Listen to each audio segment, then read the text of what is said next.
आप मुझे बताएं क्या रह क्या गया, व्हाट इज लेफ्ट, मगर हम क्या करें। तो 7 तारीख को जो हमला उन्होंने किया और जिसमें 31 से ज्यादा बंदे शहीद हुए।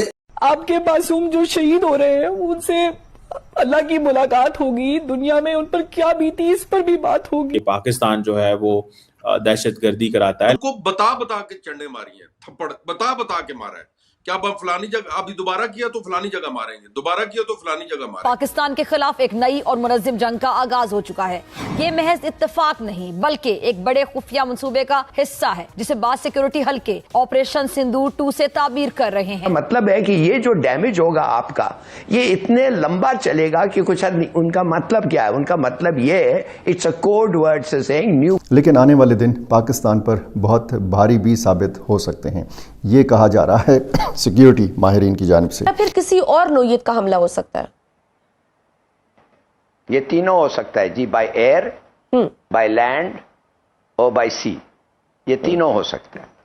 ये फौज भी हो सकती है, उनकी एयरफोर्स तो जरूर होगी और उनका नेवी भी होगा। और आप देख रहे हैं वो डिस्ट्रॉयर्स और वो जो एयरक्राफ्ट कैरियर है। कुछ बड़ा होने वाला है कि पेशावर में अमरीकी कौंसलेट को मुस्तकिल तौर पर बंद करने का फैसला किया गया है। बात करेंगे मार्को रूबियो की, जो उनका के कहा जा रहा है कि भारत का विजिट जो है वो करने वाले।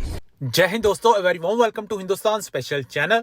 आज पाकिस्तान ऑपरेशन सिंदूर में पाकिस्तान में हुई तबाही को देख फिर रोने लगा है। दरअसल 1 साल पहले 7 मई को भारत ने इसी दिन 100 आतंकियों को मिटा दिया था और पाकिस्तान को पहलगाम हमले का करारा जवाब दिया था। दूसरी तरफ प्राइम मिनिस्टर नरेंद्र मोदी ने ऑपरेशन सिंदूर की पहली वर्षगांठ पर देश के सशस्त्र बलों की बहादुरी को याद करते हुए उन्हें सलाम किया। उन्होंने सोशल मीडिया प्लेटफॉर्म एक्स पर लिखा कि 1 साल पहले भारतीय सेना ने ऑपरेशन सिंदूर के दौरान असाधारण साहस, सटीक योजना और मजबूत इरादे का परिचय दिया था। यह कार्रवाई उन लोगों के खिलाफ की गई थी जिन्होंने पहलगाम में निर्दोष भारतीयों पर हमला करने की हिम्मत की थी। उन्होंने कहा कि ऑपरेशन सिंदूर ने यह दिखा दिया कि भारत आतंकवाद के खिलाफ सख्त और स्पष्ट नीति रखता है और देश की सुरक्षा से किसी तरह का समझौता नहीं करता। प्राइम मिनिस्टर मोदी ने कहा कि इस ऑपरेशन ने भारतीय सशस्त्र बलों के प्रोफेशनल क्षमता, तेजी से कार्रवाई करने की तैयारी और आपसी तालमेल को दुनिया के सामने रखा। तो 7 तारीख को जो हमला उन्होंने किया वो रात की तारीखी में किया और नॉन मिलिट्री साइट्स के ऊपर किया और जिसमें 31 से ज्यादा बंदे शहीद हुए। उनमें बहुत सारे जो मस्जिदें थी, उनसे मुल्हिका स्कूल थे, वो तबाह किए। वो पहला सवाल तो ये कि भारत ने हमला किया क्यों? आपको याद होगा कि 22 अप्रैल पिछले साल पहलगाम, जो मकबूजा कश्मीर में एक खूबसूरत वादी है, उसमें चंद सयाहों के ऊपर हमलावर हो गए कुछ लोग। उन्होंने 26 के करीब वो सयाह जो उनको हलाक कर दिया। तो उसके फौरन बाद पाकिस्तान ने उसकी ना सिर्फ उसकी मजम्मत की बल्कि ये भी कहा कि इसकी इम्पार्शियल इन्वेस्टिगेशन होनी चाहिए।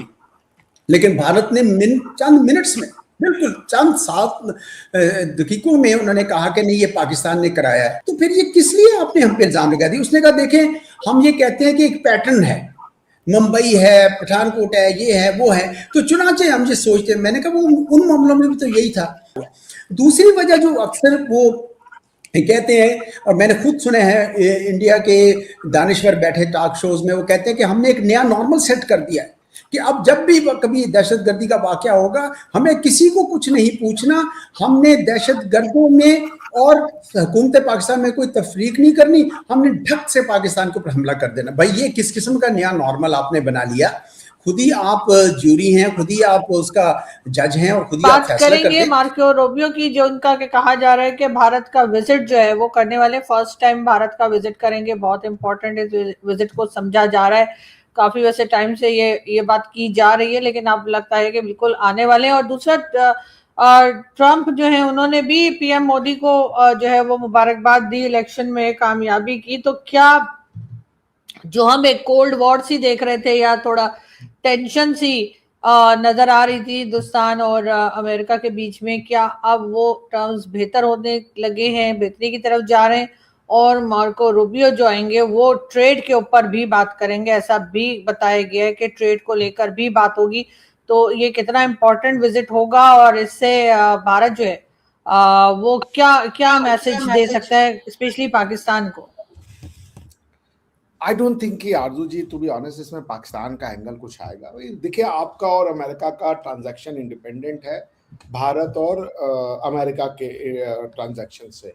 हमारा और आपका ट्रांजैक्शंस में प्रॉब्लम तब आता है जब आप टेररिज्म करते हो भारत के अगेंस्ट में, या कोई डिस्ट्रक्टिव एक्टिविटी या कश्मीर का मुद्दा आप उठाते हो। उसके अलावा हमारा कोई लेना देना नहीं। आप मिडिल ईस्ट में मीडिएशन करवाएं, हमारी शुभकामनाएं हैं। हम उसमें नहीं पढ़ना चाहते बीच में, हमारा ये एक कॉन्शियस डिसीजन है कि वो हमारे लिए नहीं है। आप करवाएं, आपको शुभकामनाएं हमारी तरफ से। उसमें कोई हम बीच में पढ़ के ये नहीं कहेंगे कि भाई आप वहां क्यों जा रहे हैं, आप जाएं।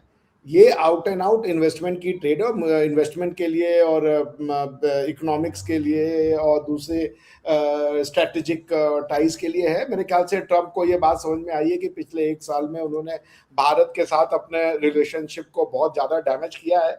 तो अब वो डैमेज कंट्रोल मूड में है। जब उनको ये समझ में आ गया कि ये जो पाकिस्तान का रोल था वो खाली मीडिएशन तक था, इसके अलावा कुछ नहीं है, जब उनको इकोनॉमिक्स और दूसरे चीज़ों को देखना है, ग्रोथ को देखना है, people to people tie up को देखना है, प्रोस्पेरिटी को देखना है, तो वहाँ पाकिस्तान तो उनकी कोई मदद नहीं कर सकता ना। आई विश कि आप कर पाते, पर आप नहीं कर पाएंगे वो चीज़।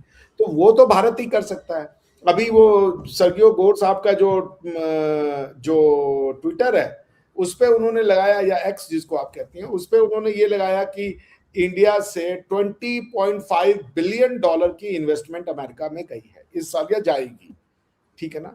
तो ये तो अब अमेरिकन को चुप रहना पड़ेगा ना कि इंडियंस हमारी जॉब खाते हैं। अब तो उल्टा हो गया ना, Indians are creating job there. अगर आप $1.5 बिलियन की कंपनी लगाएंगे फार्मास्यूटिकल्स में, दूसरे सेक्टर्स में, तो वहां पे तो अब ये इनका चार्ज कि ये भारतीय है, हमारी नौकरी खा जाते हैं, ये तो चार्ज खत्म हो गया। This has no merit any more. अब तो उनको तारीफ करनी चाहिए कि भाई ये जो भारत के लोग हैं ये हमारे यहाँ आते हैं और ये जॉब क्रिएट कर रहे हैं।